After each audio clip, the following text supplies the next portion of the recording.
morning. Morning. Welcome to WRME Live. This is Christine Surratt, the office manager for Wycott Realtors Main Edge, and our wonderful and completely traditional host of Aaron Burns.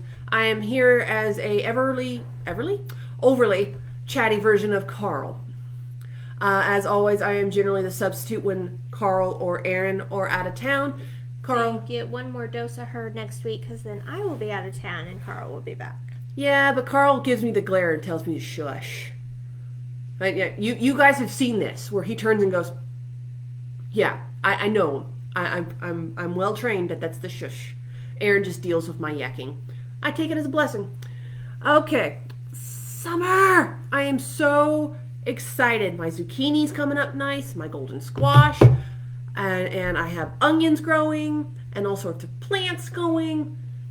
I have spicy oregano. Not me. I'm ready for the lake.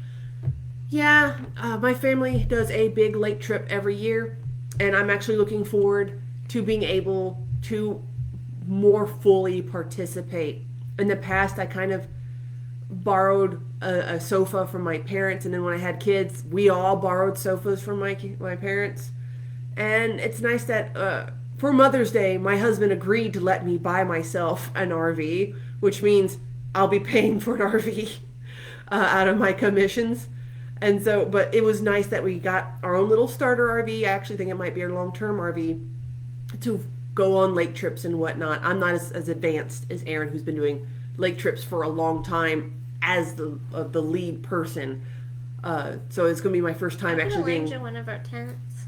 We tent camp too. Nope. John doesn't like it as much. I don't mind it. Nope. I have learned my lesson. I like being married. Me and my husband almost always get in a fight when there's a tent involved. Because, observationally, he waits until it's dark to start putting up the tent. See, I just go out there and start putting it up and make whoever feel bad, and someone comes and helps me put up this tent that's 5 times bigger than me. Well, you are rather more petite than... I'm bigger than my husband, so it doesn't take much to be like, yeah, I'm not going to mess with her, especially when she's already throwing javelins around trying to assemble a tent. But an RV is good. Air conditioning, the kids have their own bunks. The biggest thing is the kids have their own bunks, and I have a toilet. So that way, in the middle of the night, I don't have to take these toddlers to the communal privy in the middle of the night. They just go to the bathroom, and You don't have to. You find a tree.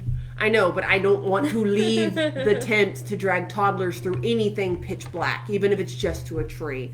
And so that was a big thing for me. A place for the kids to each have their own space and a toilet, because I'm planning on going pretty far, and I really don't want to have to worry about sending in a toddler in to use the gas station bathroom because their siblings asleep in the car. I'd probably just have to carry them all. I'd rather just send them to the RV. That's me. But this is a wonderful time to be getting out. A friend of mine was telling me that I think it's Will Rogers Park has fairy houses.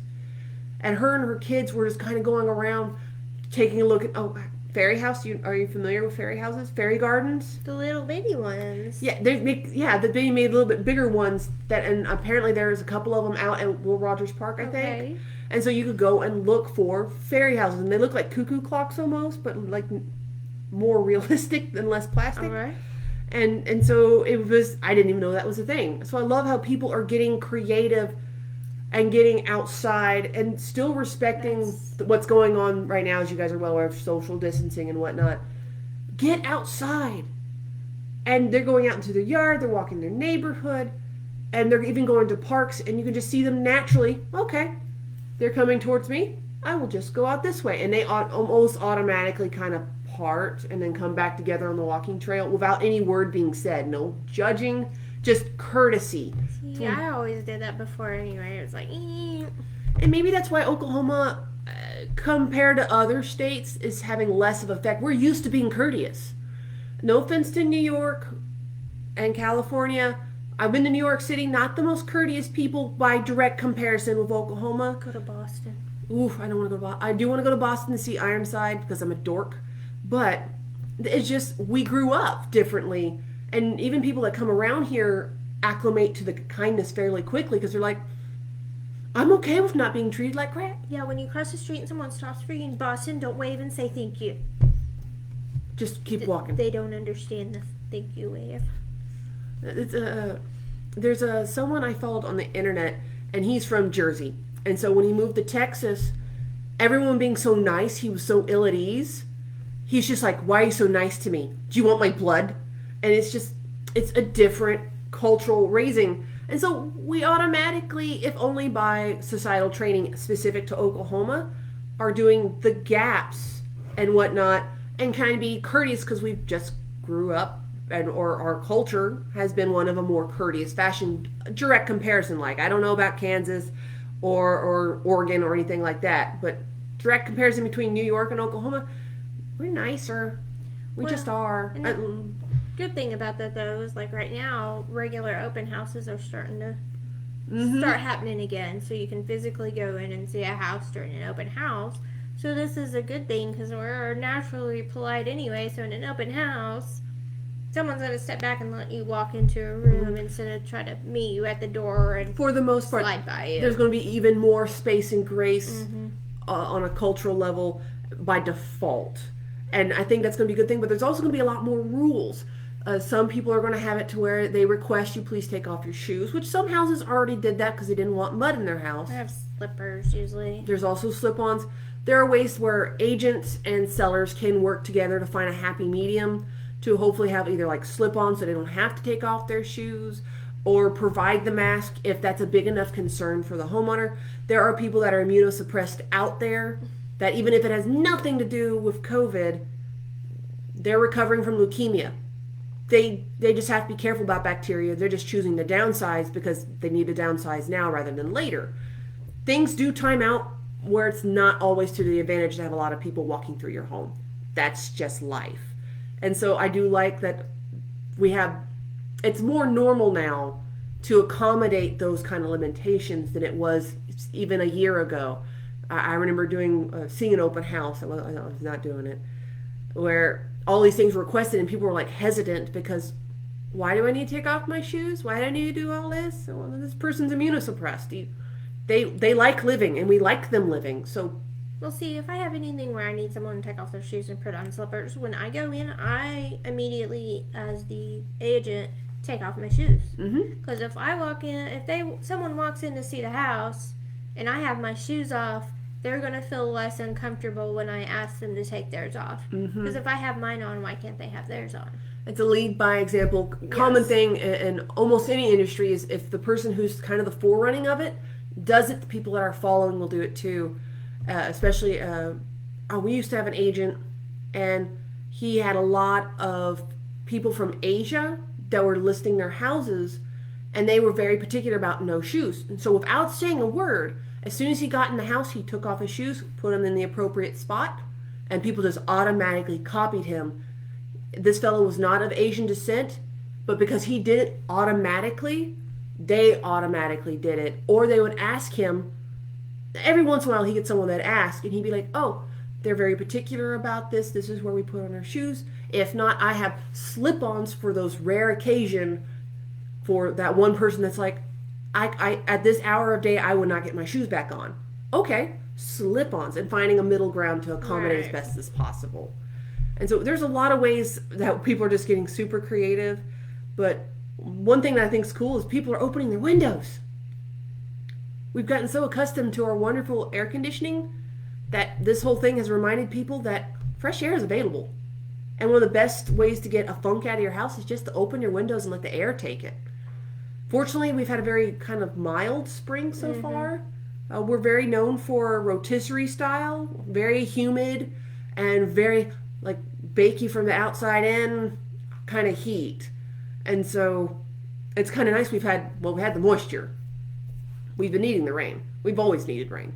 But it's still just a lot to take in when it's 100 degrees with your windows open and it's humid as the dickens. In my house, you can't close certain doors if it's too humid, which is humorous to watch the children struggle, but it's still annoying when you want to close that bathroom door. Well, that's something to do good if you have your house listed and you're going to have showings that day or something. Open your house, air it out.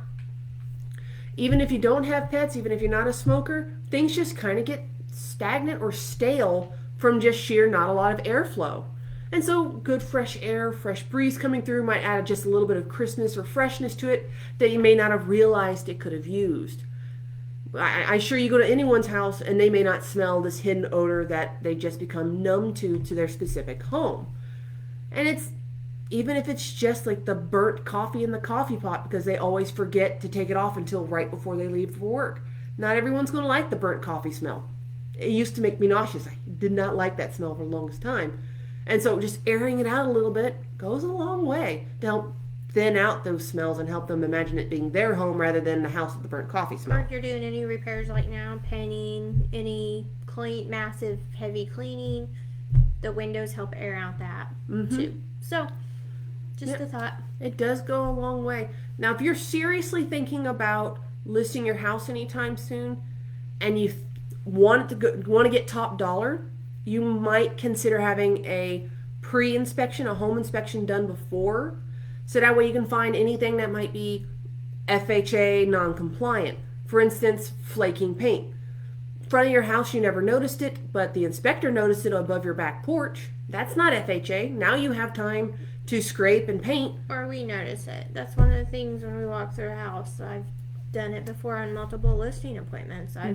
Once we're secure, I'm like, okay, this door frame's flanking. We need to sand it down and repaint it. This window or whatever. We notice stuff too that can at least get you started moving in the right direction before we list it. We can't make you do it, but we can point out things that we know flaking paint won't go FHA. And if you're really concerned about a home inspection, again, is a option, but that is money compared to having a realtor that gets paid from closing proceeds kind of give you a gist of it. Again, not lenders, not home inspectors or appraisers. Be a home inspection anyway. That buyer will do one, and every buyer is going to find something different. So, yep. And sometimes it's something just aesthetic. Yeah, like all these little patches to be painted, because I know you repaired them, but they're not painted yet. Please paint them. Right. And some that's completely optional. FHA doesn't really necessarily care. Last I knew about the patched walls, as long as they were patched, they didn't really care about the paint aspect. But email, message, call us. We'll be happy to help. And we've been rambling for a while, so we're gonna let them go. That's the problem when I'm online. I talk. Wow, my accent showed right there. Talk. It's talk. I murder languages. My apologies to everyone listening. But in the meantime, this is Weikert Realtors Main Edge, where we do real life, real world real estate every day. Have a good weekend.